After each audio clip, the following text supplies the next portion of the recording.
नमस्कार साथियों, कैसे हो आप सब? बढ़िया हो? स्वागत है आपका संदीप बंसीवाल के इस एपिसोड में।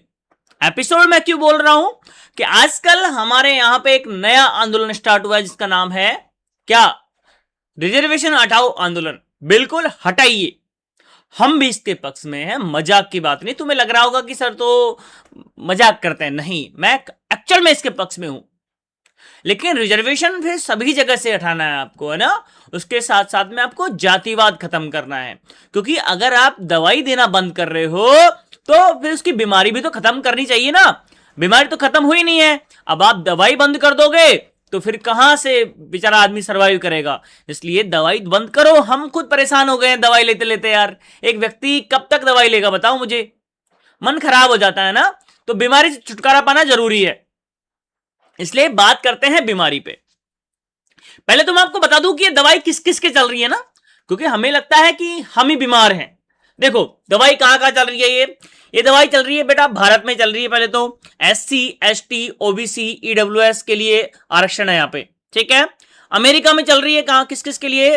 वंचित समूहों के लिए अफर्मेटिव एक्शन है यहाँ पे, ठीक है। ब्राजील में चल रही है अश्वेत आदिवासी, बस सरकारी स्कूल के छात्रों के लिए कोटा है अलग से, ठीक है। मलेशिया में चल रही है, और मलेशिया में कहां चल रही है बेटा? भूमिपुत्र समुदाय का विशेष लाभ मिलता है यहां पे। दक्षिण अफ्रीका में चल रही है रंग भेद के प्रतिनिधित्व बढ़ाने की नीतियां, ठीक है। वहां पे रंग भेद चलता है, आपने पढ़ा होगा ना नेल्सन मंडेला वाला चैप्टर। हाँ, और न्यूजीलैंड में भी चलता है ये। माओरी समुदाय के लिए संसद में आरक्षित सीटें हैं, ठीक है। तो भारत अकेला देश नहीं है जो बीमार है, समझ आई मेरी बात? जातिवाद से और भेदभाव से तो सभी जगह बीमारी फैली हुई है। अब इलाज तो क्या है कि हम करा करते हैं, क्योंकि बीमारी होगी तो इलाज तो जरूरी है। अब देखो बेटा, बात क्या है, कहानी यह है कि हम थोड़े ज्यादा परेशान करते हैं। और देखो, आरक्षण इसलिए नहीं है कि एकलव्य कमजोर है, क्योंकि एकलव्य कमजोर है इसलिए आरक्षण होता तो फिर एकलव्य का अंगूठा क्यों मांगा जाता? आरक्षण इसीलिए है कि जो द्रोणाचार्य है वह भेदभाव करता है। और ये जो द्रोणाचार्य है ना, ये पहले भी स्वर्ण समाज का था और आज भी स्वर्ण समाज का ही है। बात यहां की है, बात दिक्कत की बात ये है। इसीलिए हम प्यार से कहना चाहते हैं कि रिजर्वेशन हटाइए। लेकिन एक बात को मैं आपको बता देना चाहता हूं क्या कि गांव में आपने एक वेब सीरीज देखी होगी, कौन सी? आश्रम, है ना, सभी की फेवरेट थी वो। आश्रम का जो पहला एपिसोड शूट होता है, उसके भाई की जो बारात जाती है, उस बारात में जब लड़का घोड़ी पे बैठ के जाया करता है तो घोड़ी पे बैठने पे विवाद हो जाता है क्या याद? और वो केवल और केवल वेब सीरीज नहीं थी, आज भी है। एक्चुअल बता रहा हूं मैं, आज भी है। और मैं किसी एक परिवार की बात नहीं कर रहा, हमारे देश के कोने कोने में ये चीजें व्यापक रूप से फैली हुई है। हमें इससे लड़ना पड़ेगा, हमें इसको खत्म करना पड़ेगा। एक SC ST या OBC समुदाय का व्यक्ति जब IAS IPS बन जाता है, इतने बड़े ओहदे पे जाने के बाद उसको भी सहन करना पड़ता है जातिवादी वाला सिस्टम, और उसको सही में एक खराब नजर से के साथ देखा जाता है। बाबा साहब भीमराव अंबेडकर के बारे में सबने पढ़ा है।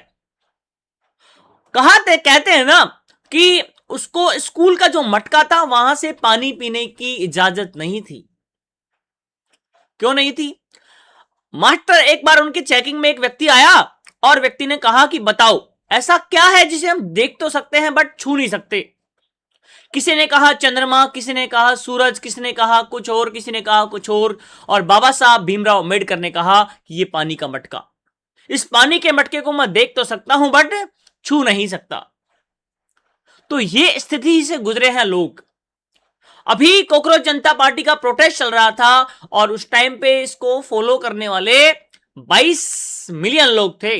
और जैसे ही लोगों को पता चला कि इसका जो संस्थापक है अभिजीत दीप के, वो एक SC समुदाय से आता है, लोगों ने उसे अनफॉलो करना चालू कर दिया।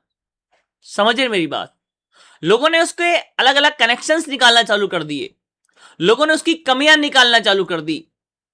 आज तुम देख लो, कॉकरोच जनता पार्टी का प्रोटेस्ट हुआ है ना, उस समुदाय में, उस प्रोटेस्ट के अंदर जो जो लोग शामिल हुए थे उनके साथ बड़ा ही दुर्व्यवहार किया जा रहा है, लोगों को मारा जा रहा है, पीटा जा रहा है। बिहार में तो AK-47 तक चला दी गई है।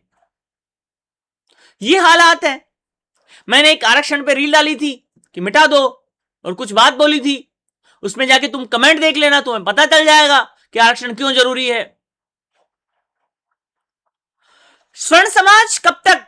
भाई आरक्षण हमें SC/ST वालों को तो अभी मिलना स्टार्ट हुआ है ना, अभी।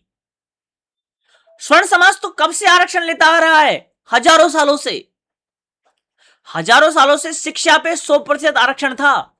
हमारी दादी मम्मी आज भी नहीं पढ़ी हुई है, तुम्हारी पिछले 4-5 पुस्तें पढ़ी हुई होगी। समझ आई मेरी बात? अभी तक मेरे फैमिली में केवल एक व्यक्ति गवर्नमेंट सर्वेंट है, केवल और केवल एक व्यक्ति। समझ आई मेरी बात? मैं पहला व्यक्ति हूं जिसने मास्टर्स डिग्री की है। एक्चुअल बता रहा हूं मैं ये बात, तुम्हें लग रहा होगा। तो फिर कब तक? तो इसलिए आरक्षण जरूरी है, बराबरता के लिए। जब तक हमारा समाज बराबर ओहदे पे नहीं आएगा, तुम लोग, और ये तुम बात तो कर रहे हो आरक्षण हटाओ की, हटा दो, लेकिन क्या तुम उस आंदोलन में जय भीम के नारे लगा पाओगे? नहीं लगा पाओगे ना, नहीं लगा पाओगे। क्या तुम किसी दलित के घर पे खाना खा पाओगे? क्या वो पंडित जब दलित के घर पे पूजा पाठ करवाने आता है, वो पैकेट 1 किलो 2 किलो मिठाई मंगाता है और उस मिठाई को खा जाता है, पूरी को, पैकेट को, लेकिन जो जिस फंक्शन में आया हुआ है पूजा पे, उसमें प्रसाद बनेगा, उस प्रसाद को समर्पित अर्पित नहीं करता है, वो खाता नहीं है वो। ये हालात है हमारे समाज की, ये हालात है हमारे देश की, और तुम कहते हो कि आरक्षण खत्म हो गया। नहीं हुआ। पंडित जिन्हों का मंदिरों पे हजारों सालों से 100% आरक्षण रहा है, समझ आई बात? चंदा भी तुम्हारा, हाँ, शिक्षा भी तुम्हारी, जॉब भी तुम्हारी, और आरक्षण नहीं है। आर्मी में जाओ तुम, आर्मी में मैं बता रहा हूं SC/ST की ज्यादातर लोग मिलेंगे तुम्हें। तुम्हें क्या लगता है? अरे मीडिया के अंदर नहीं है, देख लो मीडिया की स्थिति क्या चल रही है। और आरक्षण तो अमेरिका में भी है, वो तो पीछे नहीं है अभी तक, फिर कैसे पार पड़ेगी? तो मैं फिर कह रहा हूं, देखो, तुम चाहते हो कि तुम क्रीम भी खाओ और तुम चाहते हो कि तुम्हें आरक्षण भी मिले, ये पॉसिबल नहीं है। तुमने अपने आप को एक उच्च जाति में रखा है। मेघा लावरिया कह रही थी वो कि वर्ण व्यवस्था होनी चाहिए, ब्राह्मणवाद जिंदाबाद, बिल्कुल जिंदाबाद। ब्राह्मणवाद क्यों जिंदाबाद? भारतीय जिंदाबाद, मनुष्य जिंदाबाद। अरे केवल और केवल ब्राह्मणवाद ही क्यों जिंदाबाद? बताओ मुझे। अब वो व्यक्ति आपको दिख जाएगा रिजर्वेशन हटाओ वाले आंदोलन के अंदर। समझ आई मेरी बात? क्या तुम बराबर वाला स्थिति ला पाओगे? महीनों पहले मैंने कहा था, हिंदू राष्ट्र बनाना चाहते हो बिल्कुल बनाओ, अच्छी बात है, लेकिन पहले एक गांव बना लो हिंदू राष्ट्र वाला, वहां पे कोई वैश्य ना हो, शूद्र ना हो, क्षत्रिय ना हो, ब्राह्मण ना हो, केवल और केवल इंसान हो, हिंदू। बना पाओगे? नहीं बना पाओगे। अभी कोई दलित व्यक्ति तुम्हारे उस पहुंच जाए ना आंदोलन के अंदर, तुम वहीं दो दोगे उसे। समझ आई बात?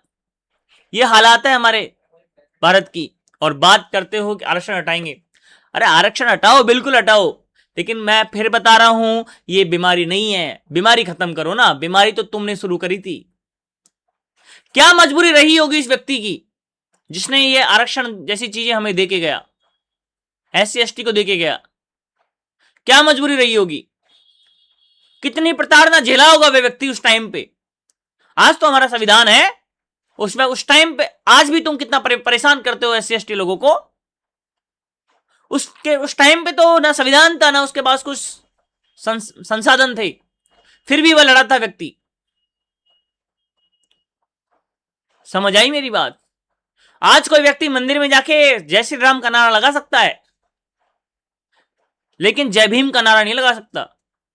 तुम्हारी औकात पे आ जाओगे तुम लोग। समझ आई मेरी बात? इसलिए मैं फिर कह रहा हूं, नहीं हो पाएगा बेटा तुमसे, पप्पा को भेजो। और जिस व्यक्ति को लगता है ना कि ये आरक्षण हटाने के लिए आप इंस्टाग्राम पे प्रोफाइल बनाओगे और प्रोफाइल बनाने के बाद में मिलियंस लोग इसमें जुड़ जाएंगे, फिर हम जंतर मंतर जाके बैठ जाएंगे और वहां से हमारा आंदोलन स्टार्ट होगा और वहीं पे खत्म हो जाएगा, सालों निकल जाएगी। तुमसे पहले भी किसान लोग आगे गए थे ना, 1.5 साल लग गई थी उन्हें, और वो तो किसान थे, किसी जाति की बात नहीं थी, स्पेशल सब सपोर्ट में आए थे उनके। और ये कॉकरोच जनता पार्टी ने आंदोलन नहीं जीता है, तुम्हारी गलतफहमी है ना। वहां पे हो सकता है 26 मिलियन फॉलोअर्स उसके अब हो गए हों, लेकिन वो आंदोलन कॉकरोच जनता पार्टी ने नहीं जीता है। अगर तुम्हारे पास बुद्धि है तो मैं तुम्हें बता दूं, समझ पाओगे तो। फिर किसने जीता है? एक व्यक्ति है जिसका नाम है चंद्रशेखर आजाद, जिसे प्यार से लोग रावण भी कहते हैं। वो आया था उस आंदोलन में और उसने कहा था कि देखना 20 तारीख को यहां पे जंतर मंतर से लेके संसद भवन तक आदमी ही आदमी होगा।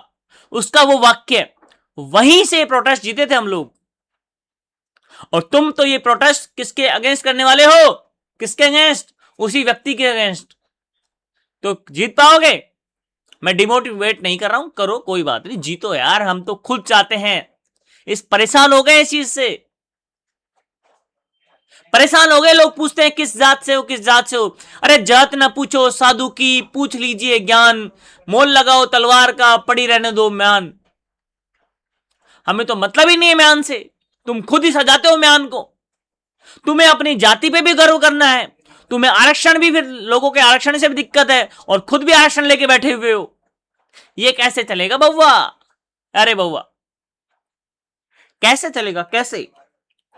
आज तुम मार्केट में निकल जाओ और उस मार्केट में जाके देखो, रोड पे जो दुकानें हैं जो किराए पे चल रही हैं, वो स्वर्ण समाज की मिलेगी सारी की सारी। अगर किसी लोअर कैटेगरी के व्यक्ति की मिल जाए तो बता देना मुझे। आप लोगों ने पैसे उधार दिए लोअर कैटेगरी को, और इतने ब्याज पे दिए कि वो चुका ही नहीं पाया, और बदले में उसकी जमीन हड़प ली तुम लोगों ने। और इसका उदाहरण जीता जागता, तुम मार्केट में कहीं भी जाके देख लो, किसी भी दलित की जमीन मिल जाए तो तुम्हें, अरे जमीन तो छोड़ो, तुमने उसका घर तक खा गए तुम लोग, उसके गहने तक खा गए तुम लोग।